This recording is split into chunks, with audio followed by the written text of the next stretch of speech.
entrepreneurial journey, how did creativity play an important role? I think first things first, I'd like to congratulate Namr and the LinkCube team for actually coming up with LinkCube as an idea. I think that itself is a manifestation of the creativity, and the fact that it's really talking about fostering creativity among children and really looking beyond academics is something that has to be lauded. So I really wanted to congratulate him. Secondly, I think I must laud all the people on this platform, the Shiv Nadar School, Podar School, the others, who are pretty much leading lights in terms of really what they are doing when it comes to kind of trying to promote creativity. So I think that is very important. And I think it's just something that I wanted to mention.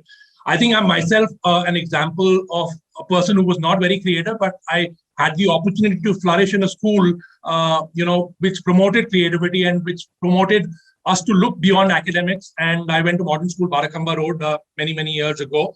And I'd say that I think that really fostered the right kind of mindset. I wasn't great at academics. I have no bones about that. I was never very great at, being creative.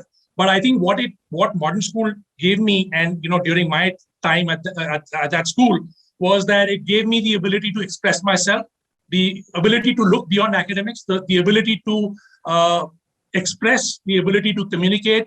For me, those are all manifestations of creativity. It made me look beyond academics, and I'd say I'm an example of a person who was a little bit of a jack of all, not necessarily a master of anything, but definitely one thing I can tell you was that I went out of school becoming very, very confident. Now, when I say I didn't do much academically, but when I joined my professional journey, and it's been a 25-year professional journey, all I can tell you is that I've never repeated a skill, that I, kind of picked up in a role.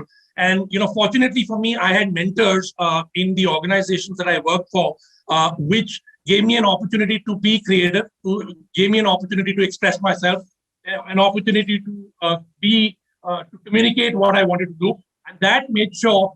Very early in my school, and that was something that I brought to the workplace, was the fact that creativity ensures that you develop problem-solving skills. And I think for me, that was a very important aspect of something that's very important at the workplace. I think creativity, the World Economic Forum says that it's the third most important skill.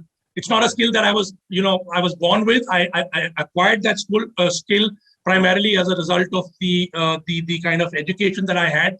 But I also fortunately had great mentors at the workplace who made sure that, I had the opportunity to express myself and let my creative juices come out. And I'd say from a workplace perspective, why is creativity important is very, very important because, specifically the bit about problem solving, the ability to communicate, the ability to collaborate. These are all very important skills that we don't really pay much importance to. But at the workplace, when early in your life, you learn the ability to express yourself and collaborate and appreciate what others do, it all kind of, comes together at the workplace. So I think problem solving skills, the ability to be confident, the ability to express yourselves. I mean, kudos to you guys, at your age, I could barely have a conversation. I still struggle to have a conversation. So for me, it's a manifestation of what you've learned, what you're imbibing from your work, from your school. And at the workplace, I think these very same skills are really going to help you go a long way. I think I've talked about confidence. I've talked about expression. I've talked about problem solving. I've talked about the fact that it fosters innovation. That's something that's obviously very, very important. And I think in addition to all these skills, the ability to be tolerant towards others, the ability to collaborate with others, to work in a team are all things that will matter to you at the workplace. And those are skills as an entrepreneur that's the kind of culture that I want to create. It's taken me 25 years to be an entrepreneur. I've worked in different roles, in leadership roles, but I think I started my entrepreneurial journey now. And I hope to kind of learn from the examples of the people that I've worked with, some great organizations, and hopefully create a culture which allows people to express themselves and to basically demonstrate some of the key skills that I spoke about.